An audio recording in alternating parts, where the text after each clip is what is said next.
Hello, welcome back to my channel.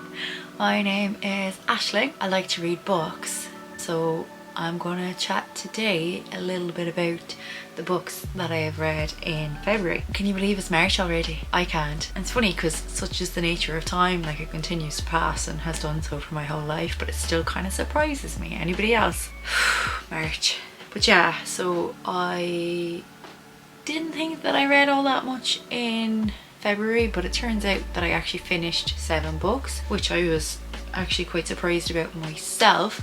So just gonna run through those, have a little bit of a chat about them. Let's get started. So the first book that I read is actually a graphic novel. I know they're not for everybody and some people don't even count them as reading, but like, let's not be exclusive here. I like graphic novels.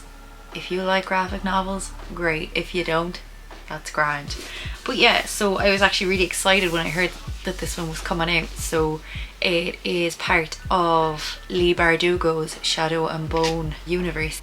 I think it's actually, I believe, based on a 2014 short story that Leigh Bardugo wrote, and this is an expansion on it. So what I'm talking about here is Demon in the Wood by Leigh Bardugo and Danny Prendergast. This story follows Eric and his mother Lena. We quickly learn that they're on the run, they're being hunted by regular old lay people, and it transpires that they are Grisha, which are basically people with magic abilities within Leigh Bardugo's universe, which is grand. But these two happen to be harbingers of a dark kind of magic that people are hunting them for. They think they need to be exterminated, essentially. So this is a bit of a Darkling kind of origin story. Maybe not necessarily his origin story, but it just gives a bit of his backstory, where he comes from. I guess when you read the Shadow and Bone books, you kind of learn how he is from an established point of view, but this is him as a child and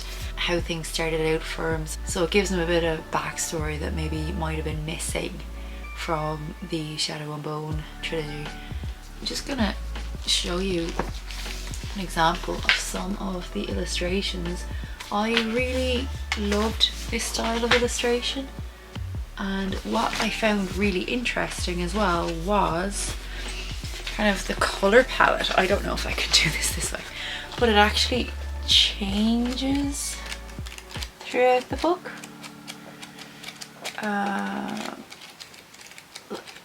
Some really lovely kind of muted hues. It's a gorgeous looking book, and I read it in essentially one sitting. I really enjoyed the story as well. I'm not going to go into detail too much because it's actually quite short. If you are into the Shadow and Bone series, if you like Leigh Bardugo, if you know what the Darkling is about, I'd recommend reading it. It's a quick read, it's an enjoyable read. Even if you're not into graphic novels, like, give it a go. Get it from your library or something. It's interesting. It's timely as well, because we learned that the second season of Shadow and Bone is coming to Netflix very soon, within the next couple of weeks. So that's exciting, and it's kind of got me a bit pumped for it to come back now after having forgotten about it, because that's how my brain works. Would recommend. Definitely would recommend. The second book that I read in February was actually an audiobook. I got it for free on the BorrowBox app, which is an app available through the library in Ireland, if you're in Ireland. Works like Libby in other countries. Anyway, so we're gonna make this pop up here. It was The Death of Vivek Oji by Akwaeke Emezi. So this story, oof. It starts out with essentially a Nigerian mother opening her door to find her adult son laid out dead on the veranda. What follows is a really heartbreaking story about Vivek Oji's life. So it's a story about an overprotective mother and a distant father. It really is just beautifully written. It just, I adored this book. I'm not gonna leave you in suspense about how I felt about it. So we follow Vivek from his childhood up to adulthood and up to, unfortunately, his untimely death. It's really a character driven story. It is kind of like a crime story, but it doesn't feel like a crime novel or anything like that. It's mostly kind of a character driven story. So we follow Vivek as essentially his family and sometimes his friends try to change him, are scared of who he is. It's really quite a sad story. It doesn't have a nice ending. It's a bit heartbreaking. It's one of those ones that like you just kind of, you care so deeply for the characters, and it's not very long. I actually don't know how long it is in pages. I don't have a physical copy of it, but I would definitely like to reread it physically, because you know, sometimes when you're listening to an audiobook, kind of it's all past you, it's all behind you, whereas with a physical book, when something's beautifully written, you can sit and you can like really appreciate that sentence or that passage. I don't know, like I literally, I'm lost for words about this book. Like I loved it, and I knew that I probably would, and I think that's why I put off reading it for so long. But it is definitely one worth reading. It hits the heart space a bit, so you know, enter with caution, but give it a go. It's stunning. Book number 3 that I read in February, I actually read it for a book club, an online book club that I'm trying to get good at attending, but have maybe since decided that I'm in too many book clubs and it's probably time to cut back a bit. So I read this one anyway. Full disclosure, I am not really a romance reader, so going into this I probably already knew that I wasn't going to thoroughly enjoy it or anything, but it was for the book club and I soaked it up and I read it. So It Happened One Summer by Tessa Bailey. I think this is part of a series, am I wrong, or a duology or something? Maybe not. You can look that up if you're super duper interested. This one is about Piper Bellinger, who knows? Somebody does, I don't. But she is an influencer, wild child, superficial, rich. So we started the book and she's at this like high flying Hollywood LA party. She gets broken up with by what sounds like an awful prick anyway, so do we miss him? No we don't, can't remember his name, doesn't matter, he's not a main character. After this, Piper is worried that people will judge her for being broken up with after 2 weeks, which is probably the length of her longest relationship anyway. So she decides that she's going to break into this place and have a party and, you know, redeem herself as an LA wild child and, you know, get those likes and get into the news and, you know, continue to be talked about. So she succeeds, ends up in jail, gets bailed out. Stepdad decides that, Piper, you're a bit of a dope, I'm cutting you off, no more money for you, you're going to go to Westport, this little lovely little quaint seaside town or village, and you're going to learn to like suck it up and look after yourself, not giving you any money. You're going to stay in your dad's pub, it's really run down, you know, you're going to prove yourself for a few months and then you're going to come back to us and everything's going to be great. Well, off she goes to Westport with her sister Hannah, because her sister's awfully worried about her. What a good sister. I mean, would you really? I don't know, might be nice for the adventure, but like, I like kind of quaint towns and stuff, and I'm not really a super duper superficial influencer, so I mean, look at me on YouTube with my 5 subscribers. Hello, these are all very welcome. Yeah, so we get to Westport and we meet Brendan, who is the love interest of this story. This is a story about how Piper learns to become a bit more empathetic, a bit more useful, a bit less lazy, a bit more appreciative of life, and of course all this happens. It's quite predictable, but you get what you get. There's a bit of smut in there, I don't know. I don't read a lot of romance, so I don't have much to judge it by. Yeah, it was grand. Like, I mean, I didn't hate it, but I was also quite relieved when I finished it. There's nothing super, I mean, I feel like it follows a formula, which is grand. It wasn't for me. Might be for you though. Book number 4, we're over the halfway point. Very exciting. But book number 4 is something that I remember hearing about this book and thinking like, Jesus, that sounds a bit cheesy, right? Don't know if I'm into that. But the more I heard about it, the more I became intrigued, and I actually asked for it for Christmas. And let me tell you, I am so glad that I did, because this book I heard described as a cross between Dungeons and Dragons and Animal Crossing. During the pandemic, I put many hours into Animal Crossing. It became problematic. I love that game. Anything that gives me that kind of feeling, great.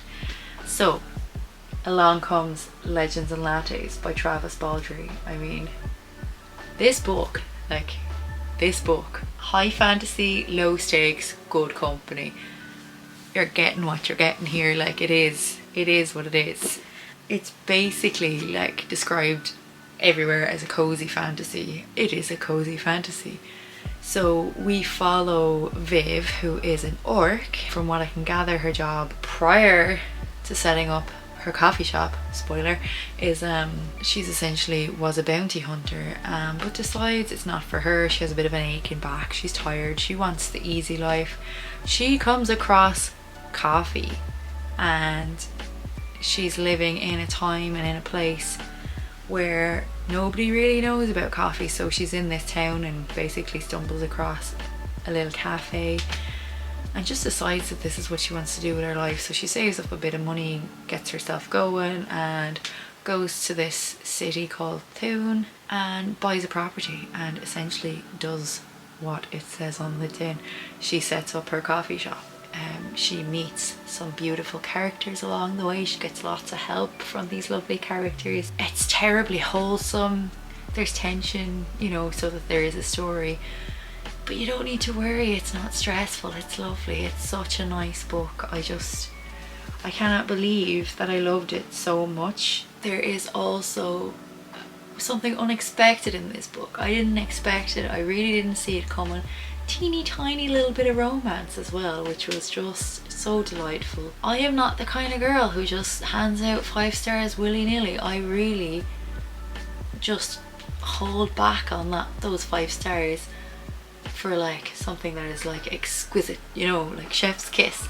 But yeah, I gave it 5 stars. I was like, who am I kidding? I flippin' well loved this book, and I would genuinely recommend it when you're up for kind of an easy, cozy, fast read. It's a stunner, baby. Like, it's lovely. Then we have book number 5. So book number 5 is another kind of cozy-ish fantasy. It's not quite as cozy as my beloved Legends and Lattes, but I just really felt like continuing on the fantasy buzz, so I did. So my next read was Stardust by Neil Gaiman. I spoke about this book a little bit in my last reading vlog. It's quite a short book, an easy book, also just quite delightful really. So we follow Tristan Thorne. He's a young man who is infatuated with a girl and promises this girl that he will go and find her a fallen star that they see when they're both together. So it's a bit of an adventure story. Off goes Tristan into this magical world where he meets all sorts of characters, finds his star and brings it back. But what happens along the way, it does follow a formula, but it's really lovely. It doesn't quite go as you might suspect. I don't know, maybe you've seen the film. The film kind of embellishes a little bit. I watched it after reading the book and I was like, alright, okay.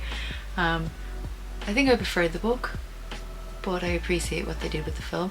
I'm not going to go into too much detail about this because I feel like everybody is kind of aware of it. It's Neil Gaiman, it's Stardust, but it's lovely. It's magical. If you're really in the mood for something kind of like chill and not too tough as well, like an easy read, I would definitely say give Stardust a go as well. So book number 6 was a bit of a kind of a thriller. I felt in the mood to read something that was a bit more kind of fast paced, a bit you know, still an easy read. So I found, like, I do not really read thrillers or crime stories as such, but I essentially googled like best thrillers and best crime books, and what came up in most of these lists was the next book that I read, which was The Silent Patient by Alex Michaelides. I think that's how you pronounce his name. The songs of George Michael by Anthony Cumia from Spotify. Alexa, stop. I don't know. She goes a bit mad sometimes, doesn't she? But so yes, The Silent Patient by Alex Michaelides. So we follow a criminal psychotherapist, I think, named Theo Faber, and Theo is slightly obsessed with a lady who is in a psychiatric hospital. Her name is Alicia. So Alicia murdered her husband, or so everybody believes. Did she? Didn't she? This is what we're here to learn about. So Theo is obsessed with this case, is obsessed with this woman, works in a unit in a hospital, everything's going well, but a job comes up in the hospital where Alicia is, and he decides, I'm going to be this woman's saviour, because Alicia hasn't spoken a word since her husband's death. Theo decides that he's going to make Alicia talk, that he's going to be the guy that can do it. No one else can, but he's going to do it. So off he trots anyway, gets a job in this hospital against really anybody's better judgment, because this hospital is likely to be closing soon. But off he trots anyway, has a bit of fun, we'll say, trying to find out what the scale is with this woman. It's a bit weird. Off he goes, and he like contacts loads of her family, goes off, you know, on tangents, chases down her family, really goes outside the remit of his job. Like, what about his other patients? They don't really mention any patients that he has otherwise. Like, they do mention patients in the unit, but like, who else is he treating? He only has Alicia for maybe an hour a day. But anyway, I digress. Look, it is what it is. The ending, I'm not sure that I saw it coming, in fairness. It kind of surprised and disappointed me. I understand why people love this book. I guess it was quite clever in its way, but thrillers just aren't for me. It's, you know, I felt like as a book it was a bit of a middling book. But in this book's defense, I did read it in the space of about 24 hours. So if you're looking for a quick, easy read, you're looking for The Silent Patient. Oh Jesus, me back is murder sitting here. Anyway, book number 7 and the final book of February for me was a book called Wandering Souls by Cecile Pinn. So this is a debut novel. I read it really quickly. It's very short. I think it's about 140 pages or so. So we follow a family of Vietnamese, so they're so-called boat people. So they're escaping the Vietnamese war by boat to Hong Kong. So the whole family decides that they're going to try to get to America, and they're going to leave Vietnam by boat, and we follow what happens. So it's quite a tragic story, it's quite a hopeful story. I'm not going to go into it in detail. I spoke about it in my last video as well. I have seen 5-star reviews of this book since I spoke about it in my last vlog. I haven't changed my opinion on it. I thought it was fine. I thought it was grand. It's one of those ones that I feel like I will forget. I will mince it up in my brain with other books of a similar genre, similar stories. Unfortunately, I feel like maybe the format of the story just wasn't for me. The way that the author wrote about the family, the different perspectives, worked to some degree, but then I thought maybe didn't in others. It is quite sad, it's quite upsetting.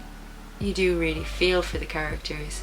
But would I recommend it? Would I buy it for a friend? Maybe not. But also I feel like it's a quick, easy read if you're so inclined, absolutely go for it. It's definitely worth the read. So that's the lot. What's interesting is I read books, I spend time with them, I absorb them, but I remember nothing. It's bizarre. But I feel like February was like actually a really good reading month. I didn't have any real stinkers. But yes, what have you been reading? Recommend me some like cozy kind of fantasy books, because I think I found my jam when it comes to reading as an adult. It's only taken me, you know, many years. Let me know how you're doing. What's going on? How was February? Did you read lots of books? Did you read no books? That's okay too. Life happens. You don't gotta be reading all the time, do ya? No, you definitely don't. I hope you're well, hope you're minding yourself, and I hope to see you soon. Thanks for watching. If you're so inclined, please like and subscribe, and I'll come back to you next week with another video. Mind yourself, and I'll talk to you soon. Bye bye.